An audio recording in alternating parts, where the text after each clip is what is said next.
مدد يا رجال الله، مدد يا عباد الله الصالحين، مدد يا بدلاء الشام، نقباء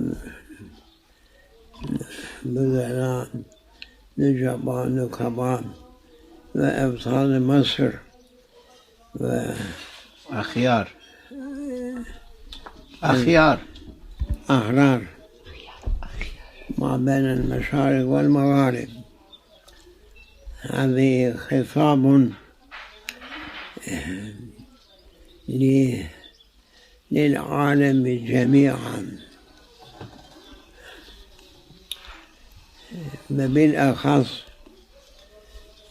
خطاب لأمة محمد صلى الله عليه وسلم، وبالأخص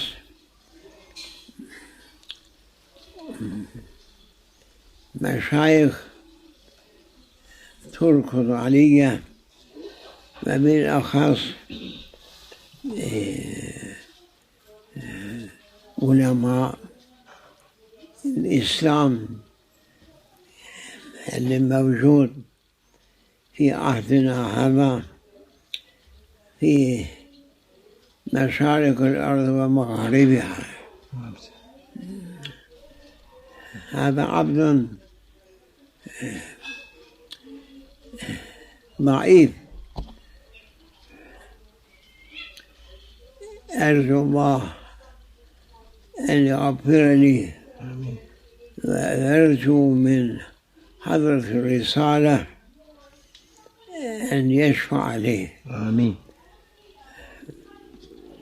يوم الزحام. آمين. لا أريد شيئا من الدنيا بعد، مثل ما علمنا ساداتنا الكرام، الدنيا جيبها طالبها كلاب، جيبها الله أكرم عباده بشيء ولا يستعمله في سبيله يكون جيفة.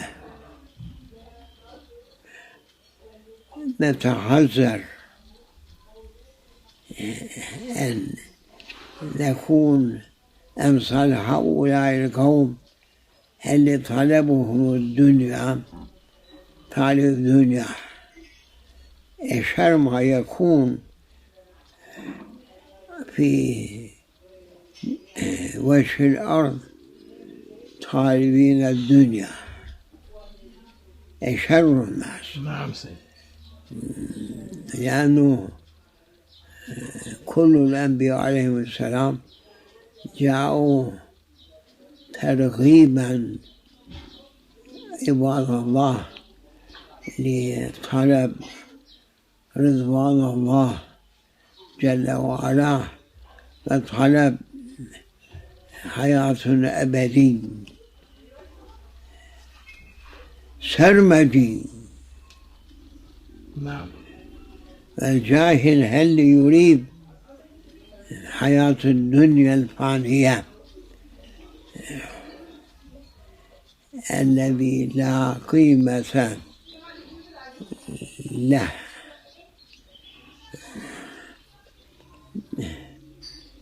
هذا تعليم الأنبياء عليهم السلام، بالأخص تعليم سيدنا رسول الله نبي آخر الزمان حبيب الرحمن جل وعلا سيدنا محمد صلى الله عليه وسلم.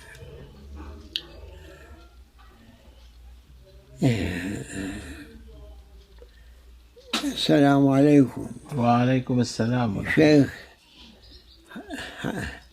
هشام أفندي من العلماء العصر، وكذلك من مشايخ عظام موجود على وجه الأرض.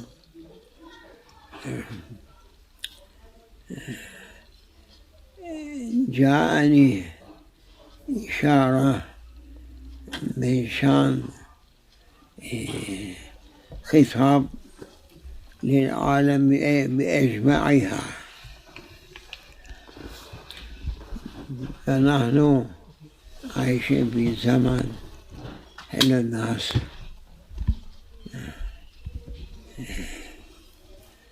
الناس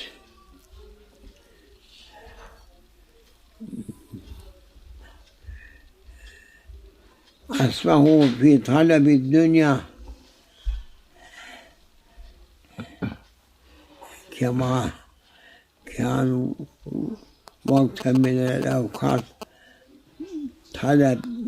طلع على منبر جامع في الشام وهو مش موكل بهذا الأمر، بدأ الخطاب: أيها الناس أنتم الأنجاس.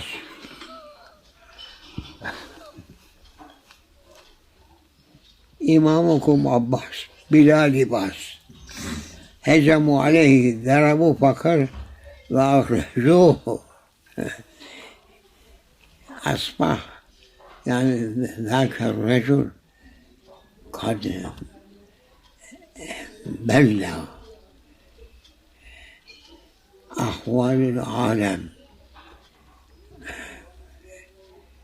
للناس أنجاس، معنى أشد ما يكون في النجاسة، والدنيا نجس طالبها الدنيا جيفة. هذا في الرسالة يقول طالبها كلاب. نعوذ بالله. في زمننا هذا قل ما يكون بريء من طلب الدنيا، واشتغلوا كل الناس بجمع الدنيا، والدنيا للدنيا. إذا ما عملت عمل صالح بما فضل الله عليك هذا نجس. نعم. قيمة الدنيا وأنفقته في سبيل الله سبحانه وتعالى، اللي يوم القيامة يسأل: يا عبدي شو جبت أموال الدنيا؟ شو أنا ما بسأل مقدار الدنيا، أنا بسألك مقدار عمل صالح اللي عملت بالدنيا، بمال الدنيا، شو جبته من عمل صالح. والناس الآن مشغولون بجمع الدنيا ولا ينفقون. صفة اليهود يجمعون لنفس، بخبوا لنفس ما يظهر لإظهار شعائر الله وإقامة شريعة الله وعمل صالح.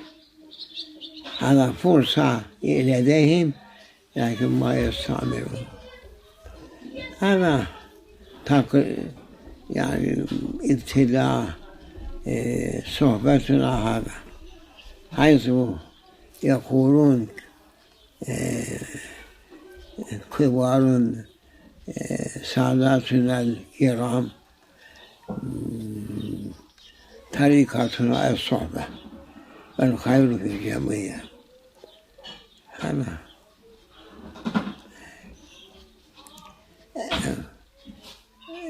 مقدمة صار. نأتي لنقطة حساسة جدا، اللي يكون في عنق العلماء بهذا العهد ونسيوا أن يعملوا به. ما هو؟ أيها العلماء دكاترة، نسيتم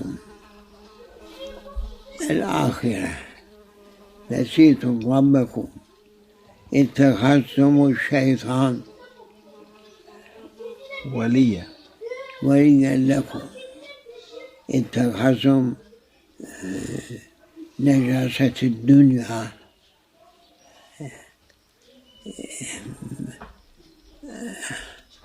هذا مبلغهم من العلم. استغفر الله. عبد مبلغه دنيا الجيفة. والآن يا عباد الله أخاطبكم يا علماء الإسلام في مشارق الأرض ومغاربها، حيث ألهم عليه وأمرت بتبليغه، رضيتم أو ما رضيتم، ما يهمني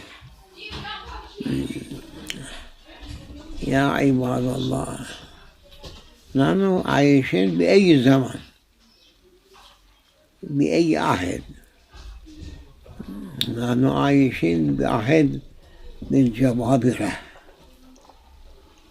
جبابرة اللي لا يعملون بشرع الله المتين،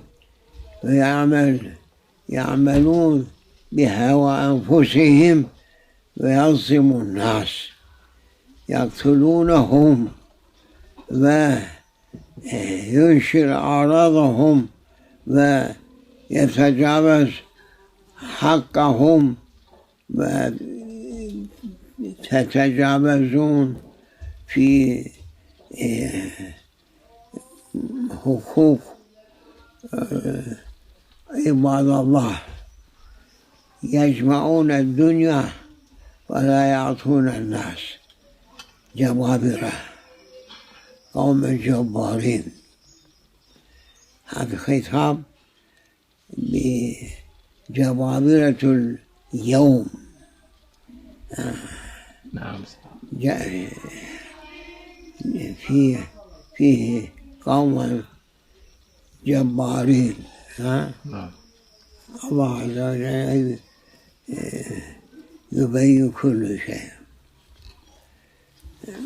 نحن عايشين في عهد الجبابرة. جبابرة يقال أنهم لا يعملون بالشرع المتين، بل يعملون بهوى أنفسهم، ويحكمون بغضبهم، كأنه غضب نزل من السماء على وجه الأرض. والناس اتخذوا سبيلهم سبيل السلامة واتبعوهم. وهؤلاء الجبابرة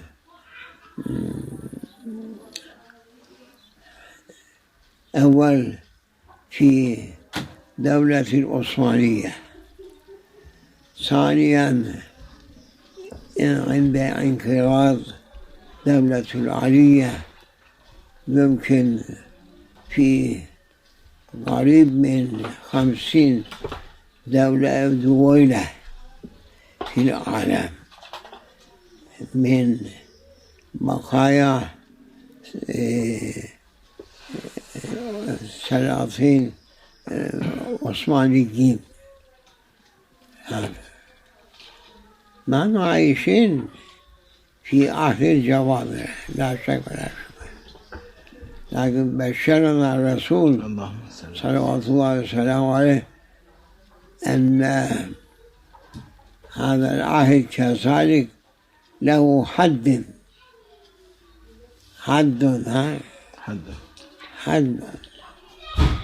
بده ينقضي.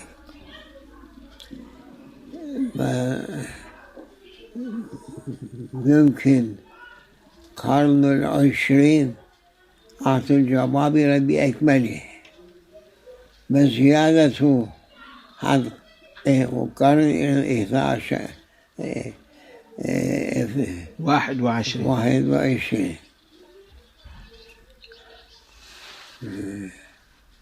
شو يلزمنا أيها العلماء هلا؟ لأنه هذول الجبابرة أول العهد ضربوا مقام وأب مركز مقام الخلافة جايين ضربوا في كل مكان ما بقي من يمثل الإسلام. جئنا نقطة مهمة، انتبهوا يا علماء. خلافة شريعة الله، أن يحفظ شريعة الله بالخلافة. إذا انقرض الخلافة ما يكون هناك أي دولة يقوم بإقامة الشرع إلا المتين. ما أنتم تعرفون أيها العلماء، تدعون أنكم علماء بأي عهد الجبابرة ما عملتم؟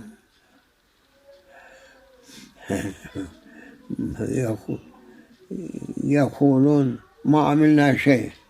بأي سبب؟ لأنه أخذوا كل القوة من أيدينا فتركونا وحدنا،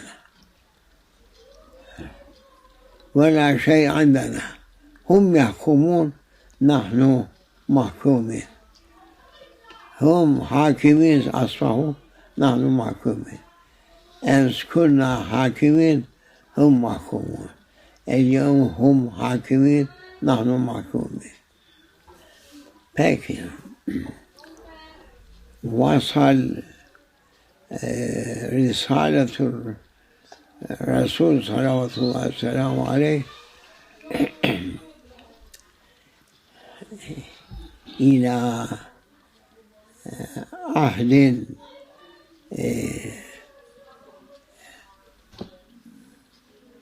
ملء الكف إنسان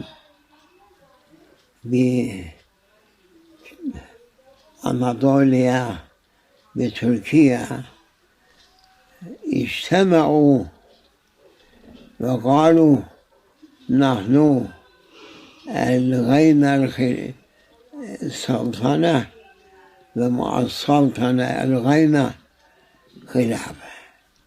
هذا ما لهم، لعنة الله عليهم. هذا ما لهم. وكل الدول كذلك تركوا أمر مثل ما عملوا حتى دولة جديدة بتركيا، ناس ملء الكف أن يلغي السلطنة، ومع السلطنة يلغي الخلافة. أيها العلماء، بأي حق هؤلاء طغاة الناس ألغوا خلافة؟ عندهم هذه القوة صلاحية فيه؟ لما تنظرون تكتبون الكتب كتب وتدعون نحن دكاترة، ما لكم قيمة. هذا العهد اللي وصلنا في أسوأ زمان، قتال بين الناس مسلمون، أهانوا الإسلام كل الإهانة، والمسلمون كذلك جعلوهم من المسلمين أهون الناس، هم أعلى الناس والمسلمون أسفل الناس، حتى ما خرج أي كلمة من طرف الإسلام ضد هذول الجبابرة. أيها العلماء، ما بين المشارق والمغارب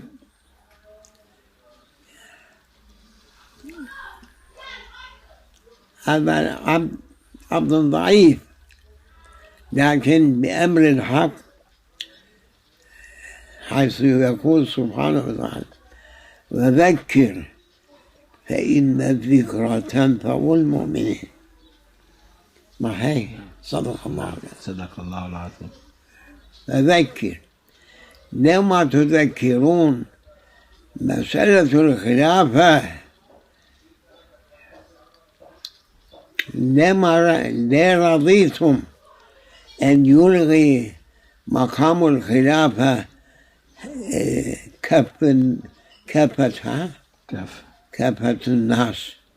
كيف رضيتم يا علماء الهند، علماء عربستان، علماء مصر، ليبيا، أفريقيا الشمالية،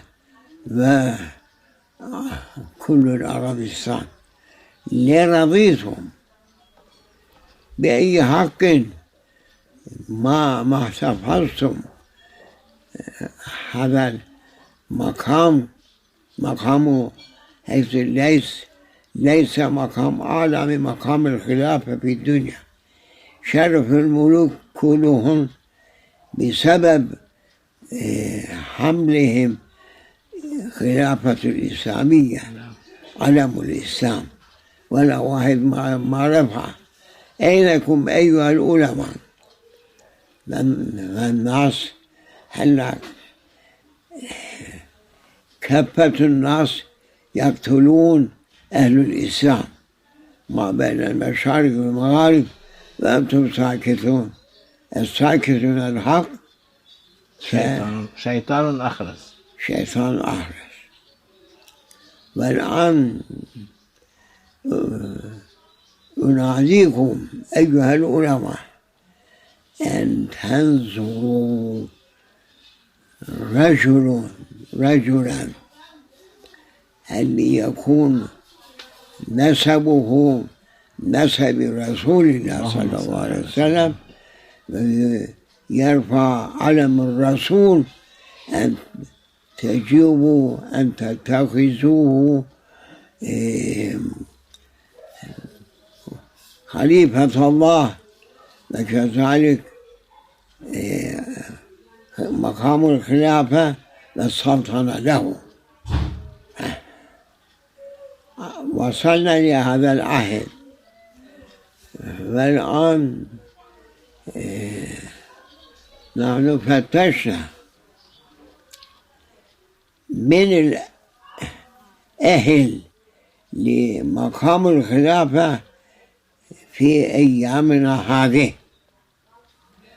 الشرط الأول أن يكون خليفة من أولاد النبي من نسب الأعلى. ننظر في مشارق الأرض ومغاربها، ما وجدنا إلا أولاد النبي عليه الصلاة والسلام، مقداره كمقدار كف الناس،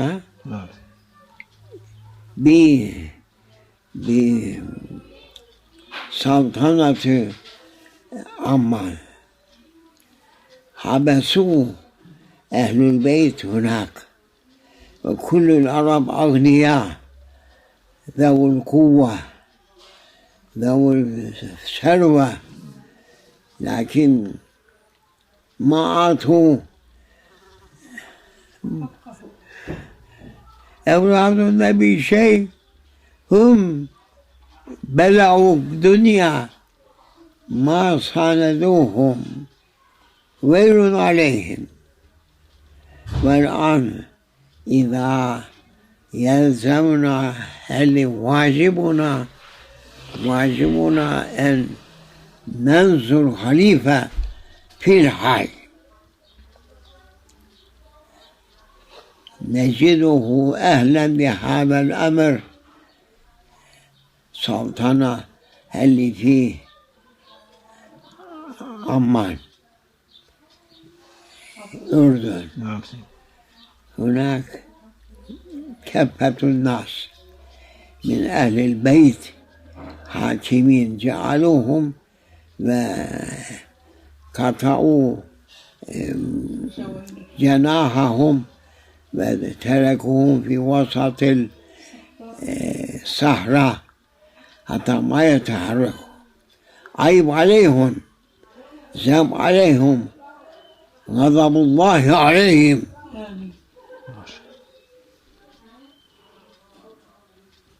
العلماء أخاطبكم، واجب علينا أن نتخذ، أن ننظر من الأحق بحمل خلافة أولاد الرسول صلوات الله وسلامه عليه. منهم في انظروا ما بين المشارق إلا تجدونهم في أرض صحراوي بعمان، حبسوهم هناك أهل البيت وقطعوا أجنحتهم حتى ما يتحركوا. حرام على العلماء أن يتركونهم وحدهم مظلومين منكسرين محرومين. والآن واجب أيها العلماء استفتي منكم، واجب أن ننظر خليفة أم لا. أول الأمر واجب لكل العالم الإسلام، أسألهم إذا يكون معلم مش لازم، ليس هو من أهل الإسلام، مطرود ومحروم وملعون كذلك من الجبابرة. والآن بقي كافة الناس من أولاد النبي عليه الصلاة والسلام، جاي من آخر شريف مكة، شريف حسين عليه رحمة الله. خدعوهم حتى هو قام مع ضد خلافة الإسلامية في دولة العلية، ووعدوهم وعد كذب.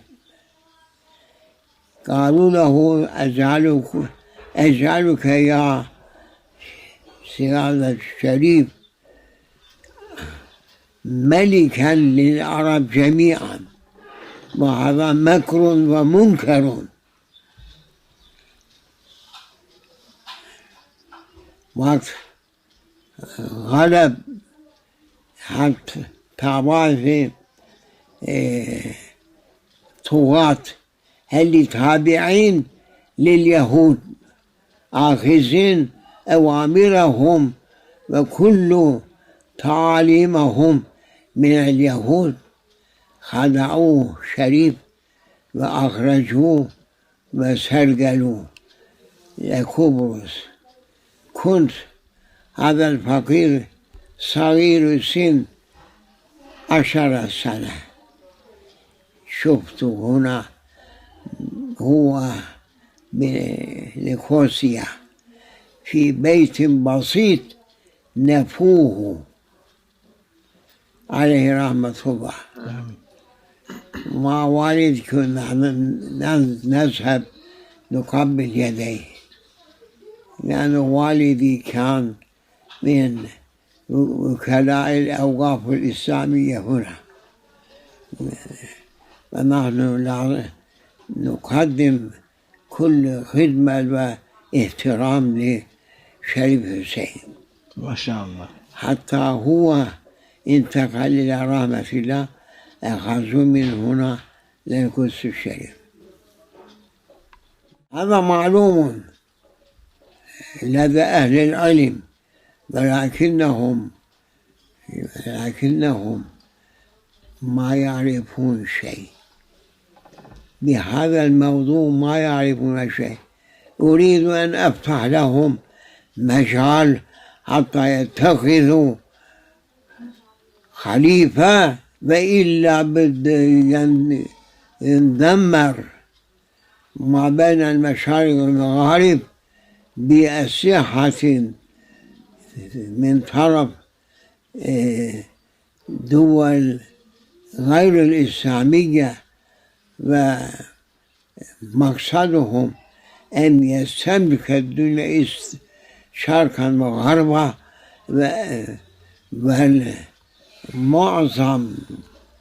معظم شيء اللي هم يفكرون أن يجعلوا الإسلام تحت، وأن يجعل السوية فوق. والله يقول سبحانه: الحق يعلو ولا يعلى عليه. الإسلام أعلى. أيها العلماء اسمعوا، أريد منكم فتوى، شو بدنا نعمل؟ أريد أنا عبد ضعيف أن نتخذ خليفة من أهل البيت الرسول صلوات الله وسلامه عليه، وهو موجود الآن. وتعرفون ما حصل في أرض المقدس الشام، خير منازل المسلمين. يقول النبي عليه الصلاة والسلام: فسطاط المسلمين يقال لها دمشق، خير منازل المسلمين يومئذ، يجمعون الناس هناك. والآن حق بالخلافة السلطنة الإسلامية لجلالة الملك عبد الله، اسمه عبد الله. الله لبسه لباس الهيبة اللي يصغر كل شيء بعينيه، أيده الله. آمين. والآن أيها العلماء، أريد منكم أن يساندوه، يؤيدونه، وهو الآن موجود منتظر تكليف من طرفكم. والآن أيها العلماء، شفتم أو سمعتم ما وصلوا أعداء الإسلام في المسلمين بديار الشام، وصار منطقة الشام منقطع، وهذول ضد الإسلام انسحبوا شمال الأرض بسوريا، وبقي دمشق الشام شرفه الله فاضي، لا حاكم يحكم ولا ملك يملك أمرهم. والآن بدنا العدل، إعطاء كل شيء لمحق له. شام فاضي. أريد من علماء أن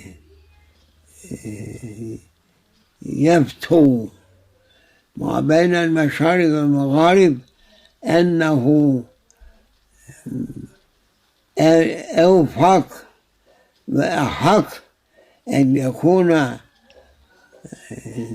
يحمل خلافة الإسلامية من رسول الله صلى الله عليه وسلم هو ملك عبد الله أيده الله بعمان.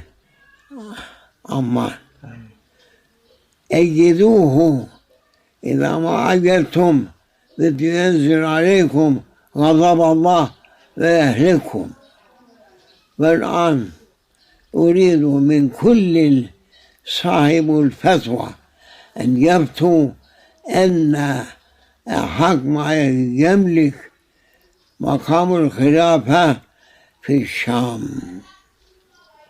هو ذاك البطل ملك عبد الله أيده الله وصارده والملائكة يؤيدونه. إذا ما أجبتم أنتم كل واحد منكم ما يدرك عهد المهدي قبل منه بده ينتقل إلى مقابر إما مسلمين إما كفرة الفجرة. والآن هذا تبليغ، هذا تبليغ. والعبد رجل أمي مو مثل حكايتكم، لكن عندنا والدات. إذا في والدات عندنا أولاد خلي يسألوا من أهل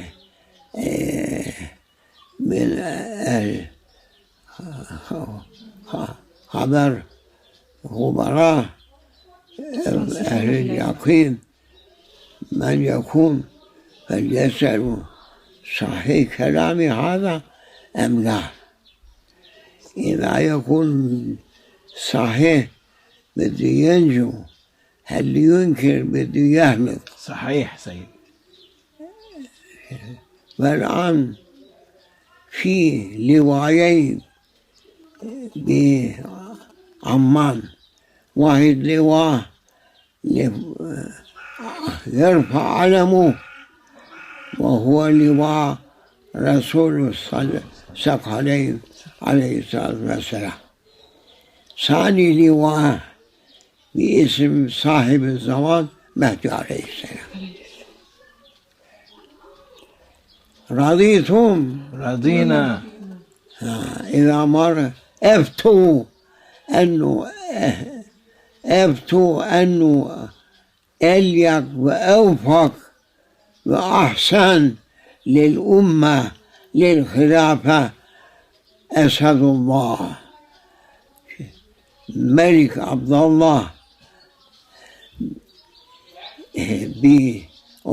بعمان، وهو موعود أن يكون له أرض الشام، أرض الحجاز، أرض الأردن، بغداد. كل الدول الإسلامية بده يكون تحت تصرف حتى يأتي المهدي عليه السلام ويسلم أمانات عنده. والمهدي عليه السلام يمشي معه إلى إسطنبول مشان أخذ الأمانات إن شاء الله. هذا تبليغ، مش أنا قارئ باقي من الكتاب، لكن من عند أهل الله، حيث لبسوني شيء للتبليغ على وجه الأرض في هذا اليوم أضعف العباد، أضعف العباد. اللهم اعف عنا، اللهم اعف عنا. آمين. لا نريد إلا الخير، لا نرفع نترك إلا الشر، نريد الخير، نريد من يرفع علم الإسلام، علم الحق، علم الملكوت على وجه الأرض. هذا غايتنا، لا شيء آخر. يا شيخ هشام، أريد منكم كذلك من كل مفاتيح أن يفتوا كلامنا الصحيح والحق للخلافة لأسد غالب كمان ملك عبد الله من أهل البيت في عمان. إن شاء الله. هذا تبلغنا. أريد الفتوى يصدر من كل المفاتيح يؤيد كلامنا هذا ويعطي حقه، أعطي كل ذي حق حقه، كلام الرسول بالمناطق، وإلا غضب الله عليهم. هو حاضر مع لواءين، واحد لواء الرسول صلى الله عليه وسلم، ثاني لواء صاحب الزمان مهدي عليه السلام. ما شاء الله. بده يدخل رغما على أنف للشام، ثم يتسع ملكه ما بين المشارق والمغارب في عالم الإسلام، والهزلة والرزلة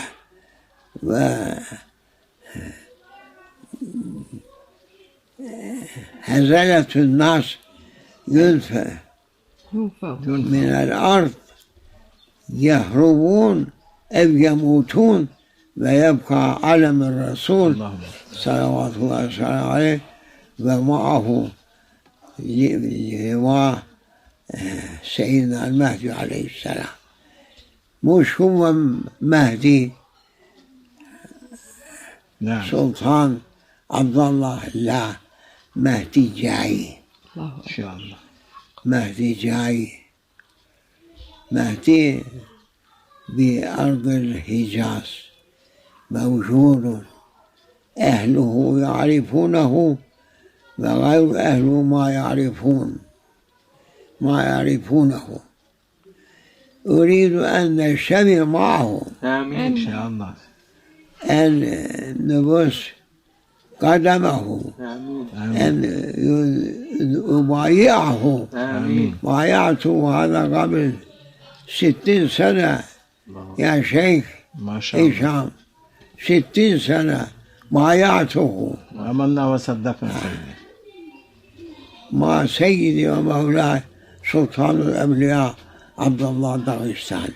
ما شاء الله. كتبت هذه الرسالة لجده أمير عبد الله أن أحفظها لك، إذا ما تحفظها لك يكون ولي العهد لهذا المقام من أولادك عبد الله كذلك. هذا عبد الله صاحب السيف. أيها الملك لا تخف، امشي والله معك وجنود السماوات معك، لا تخف، تحرك، خذ على رأسك عمامة شرف الإسلام، امشي والأرض مفتوح لديك، عشق مفتوح. بينما تتوجه تكون منصورا وغالبا ومنصورا، والله معك والله مع صابرين آمين مع عباد الله الصالحين. آمين يا ربي ارزقنا أن الشرق وهذا الزمن. الله جل وعلا فضى أرض الأرض لا حاكم له إلا هو. بده يدخل، إن شاء الله.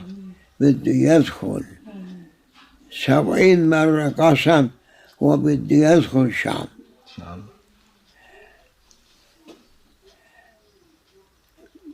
أريد فتوى من كل المفاتيح أنه هو صاحب الحق للخلافة، وهو يكون في الشام الآن، ثم يتوجه إسطنبول الستانة عكس الأمانات المقدسة إن شاء الله. من جده الأعلى. والله على ما نقول وكيل. يا ربي اغفر لنا وارحمنا وتب علينا واهدنا واسقنا. أرنا يا ربي أيام العز آمين. لأهل الإسلام كما شفنا ما حصل للمسلمين.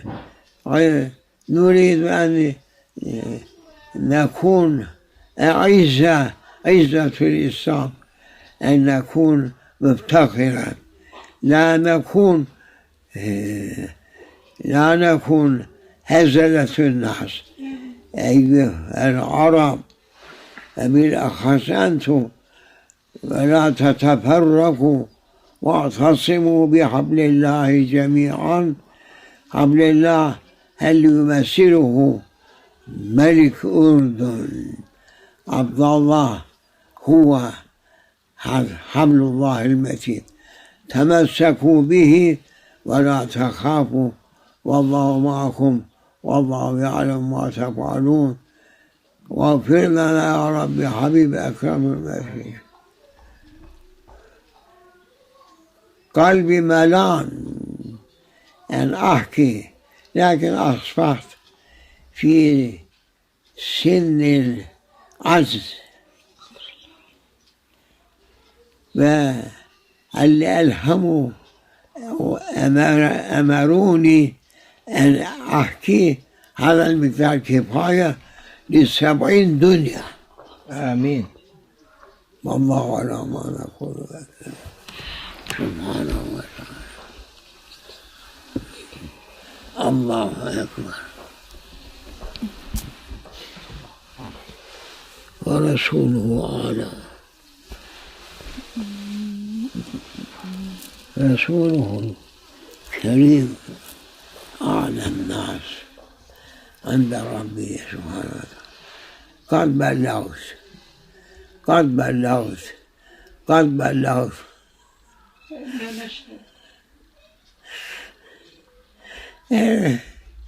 أريد من ربي أن يريني ذاك الأيام العز للإسلام. آمين. أكون بين يدي هذا السلطان. آمين. أي ربي قادر مقتدر. شام بزداج. آمين. شام أرض مفتوح الآن. آمين. ادخل يا ملك يا أسد الله ولا خوف عليك. جنود السماوات والأراضين معك، امشي. الله أكبر. فاتحة. آمين. الله التوفيق.